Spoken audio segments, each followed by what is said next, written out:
ನೀವು ನೋಡ್ತಾ ಇದ್ದೀರಾ ಸ್ಟೇಟ್ ನ್ಯೂಸ್ ಡಾಟ್ ಲೈವ್. ನಾನು ಕಲಾನ್ವಿತಾ ಜೈನ್ ಕೆರ್ವಾಶೆ. ನನ್ನ ಜೊತೆ ಇದೀಗ ಭೂರಮೆ ಆಲ್ಬಮ್ ಹಾಡಿನಲ್ಲಿ ನಟಿಸಿರುವಂಥ ಅಥರ್ವ ಅವರು ನನ್ನ ಜೊತೆ ಇದ್ದಾರೆ. ಬನ್ನಿಯವ್ರ ಜೊತೆ ಮಾತನಾಡಿಸ್ತಾ ಹೋಗೋಣ. ಹಾಯ್, ಹೇಗಿದ್ದೀರಾ? ಹಾಯ್, ಚೆನ್ನಾಗಿದ್ದೀನಿ. ನೀವು ಹೇಗಿದ್ದೀರಾ? ನಾನು ಸೂಪರ್ ಆಗಿದ್ದೀನಿ. ಮೊದಲಿಂದಾಗಿ ಕಂಗ್ರ್ಯಾಚುಲೇಷನ್ಸ್ ಫಾರ್ ಭೂರಮೆ ಹಾಡು. ತುಂಬ ಅದ್ಭುತವಾಗಿ ನಟಿಸಿದ್ದೀರಾ, ತುಂಬ ಅದ್ಭುತವಾಗಿ ಹಾಡು ಕೂಡ ಮೂಡಿ ಬಂದಿದೆ. ಏನು ಹೇಳ್ತೀರಿ ಭೂರಮೆ ಬಗ್ಗೆ? ಸೊ ಭೂರಮೆ ಬಗ್ಗೆ ಹೇಳಬೇಕಾದ್ರೆ ಒಂದು 90s ಲವ್ ಸ್ಟೋರಿನ ಕನ್ವೆ ಮಾಡೋಕ್ಕೆ ಹೊರಟಿದ್ದು ಒಂದು ಪ್ರಯತ್ನ. ಸೊ ಏನಂದರೆ ಜನರಲ್ಲಾಗಿ ಪ್ರೀತಿಗಿನ ಜಾಸ್ತಿ ತಾಳ್ಮೆ ಇಂಪಾರ್ಟೆಂಟು. ಸೊ ಅದನ್ನು ತೋರ್ಸೋಕ್ಕೆ ಹೊರಟಿದ್ದು ಒಂದು ಪ್ರಯತ್ನ. ಜೊತೆಗೆ ಕೇಳ್ಪಟ್ಟೆ ನಿಮ್ಮ ಫ್ರೆಂಡ್ಸ್ ಎಲ್ಲ ಸೇರಿಕೊಂಡು ಒಂದು ಪ್ರೊಡ್ಯೂಸ್ ಮಾಡಿರುವಂಥದ್ದು ಅಂತ. ಸೊ ಪ್ರತಿಯೊಬ್ಬ ವ್ಯಕ್ತಿಗೂ ಫ್ರೆಂಡ್ಸ್ ಅನ್ನೋದು ತುಂಬ ಇಂಪಾರ್ಟೆಂಟ್ ಆಗ್ತಾರೆ. ಸೊ ನಿಮ್ಮ ಪ್ರಕಾರ ಫ್ರೆಂಡ್ಸಿಗೆ ಏನು ಹೇಳ್ತೀರಿ ಅಂತ? ಫ್ರೆಂಡ್ಸಿಗೆ ಏನು ಹೇಳಬೇಕಂದ್ರೆ ಅವರಿಂದನೇ ಇದೆಲ್ಲ. ಸೊ ಈ ಪ್ರತಿಯೊಂದು ಹೆಜ್ಜೆಲೂ ಅವರೇನೋ ಬೇರೆ ಕೆಲಸ ಮಾಡ್ತಾಯಿದ್ದಾರೆ, ಓಕೆ ನೀನೇನೋ ಪ್ಯಾಷನ್ಗೆ ಫಾಲೋ ಮಾಡ್ತಾ ಇದೆಯಾ, ನೀನು ಮಾಡು ಅಂತ ಪ್ರತಿಯೊಬ್ಬರೂ ಅಷ್ಟೇ. ಅಂದರೆ ನಾನು ಇಬ್ಬರು ಅವ್ರ ಹೆಸರು ಹೇಳಿದ್ರೆ ತಪ್ಪಾಗುತ್ತೆ. I have very good friends.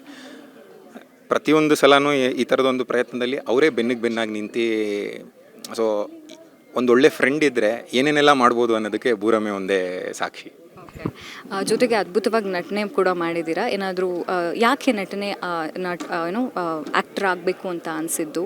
Architect ಆಗಿ ಕೆಲಸ ಮಾಡ್ತಿದ್ದೀರಾ, ಯಾಕೆ ಆ್ಯಕ್ಟಿಂಗ್ ಅಂತ?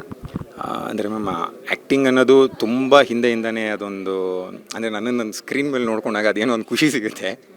ಸೊ ಅದರಿಂದ ಆ್ಯಕ್ಟಿಂಗ್. ಆಮೇಲೆ ಬೇರೆ ಬೇರೆ ಪಾತ್ರಗಳನ್ನ ಪ್ಲೇ ಮಾಡೋ ಒಂದು ಚಾನ್ಸ್ ಸಿಗುತ್ತೆ. ಆಮೇಲೆ ಆರ್ಕಿಟೆಕ್ಟ್ ಆಗಿದ್ರೂ ಅದು ಪ್ರೊಫೆಷನ್, ಬಟ್ ಯಾವಾಗೂ ಕಾಡ್ತಿದ್ದಿದೆ ಇಲ್ಲ ಆ್ಯಕ್ಟ್ರ್ ಆಗಬೇಕು ಅಂತ. ಬಟ್ ಬೀಯಿಂಗ್ ಅಂದರೆ ಏನೂ ಬ್ಯಾಕ್ಗ್ರೌಂಡ್ ಇಲ್ಲದೆ ಬರೋ ಅಂಥ ಮನೆಗಳಿಂದ ಸೊ ಒಂದಷ್ಟು ಜವಾಬ್ದಾರಿಗಳಿರುತ್ತೆ.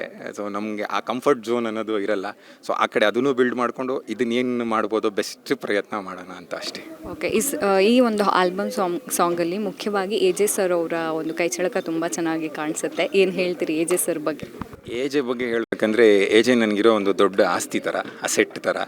ಸೊ ಇಷ್ಟು ಚೆನ್ನಾಗಿ ಮೇ ಬಿ ನಾನು ಇಮ್ಯಾಜಿನ್ ಮಾಡಿರಲಿಲ್ಲ. ಎ.ಜೆ. ಅಷ್ಟು ಚೆನ್ನಾಗಿ ನನ್ನನ್ನು ತೋರಿಸಿದ್ದಾರೆ. ಸೊ ಅದಕ್ಕೆ ಥ್ಯಾಂಕ್ಸ್ ಅಂತ ಹೇಳಿದ್ರೆ ತುಂಬ ಚಿಕ್ಕದಾಗ್ಬಿಡುತ್ತೆ. ಒಂದು ತುಂಬ ಲಾಂಗ್ ಜರ್ನಿ ಇದೆ. ಡೆಫಿನೆಟ್ಲಿ ಹೋಗ್ತಾ ಇನ್ನು ಬೇರೆ ಬೇರೆ ಕತೆಗಳನ್ನ ಎಕ್ಸ್ಪ್ಲೋರ್ ಮಾಡೋಣ ಅಂತ ಇದೆ. ಜೊತೆಗೆ ಮುಖ್ಯವಾಗಿ PRK ಪ್ರೊಡಕ್ಷನಿಂದ ಕೂಡ ಇದು ಸಾಂಗ್ ಲಾಂಚ್ ಆಗ್ತಾ ಇರೋದು ಎಷ್ಟು ಖುಷಿ ಇದೆ ಅಂತ. ಯಾಕಂದರೆ ಪುನೀತ್ ಸರ್ ಅವರ, ಅಪ್ಪು ಸರ್ ಅವರ ಒಂದು ಕನಸಿನ ಕೂಸೆ PRK ಪ್ರೊಡಕ್ಷನ್. ಏನು ಹೇಳ್ತೀರಿ ಈ ಸಂದರ್ಭದಲ್ಲಿ? ಅಂದರೆ ಚಿಕ್ಕ ವಯಸ್ಸಿಂದ ಅಪ್ಪು ಸರ್ ಸಿನಿಮಾಗಳನ್ನ ನೋಡ್ಕೊಂಡೇ ಬೆಳೆದಿರೋದು. ತುಂಬ ದೊಡ್ಡ ಫ್ಯಾನ್ ಅಪ್ಪು ಸರ್ದು.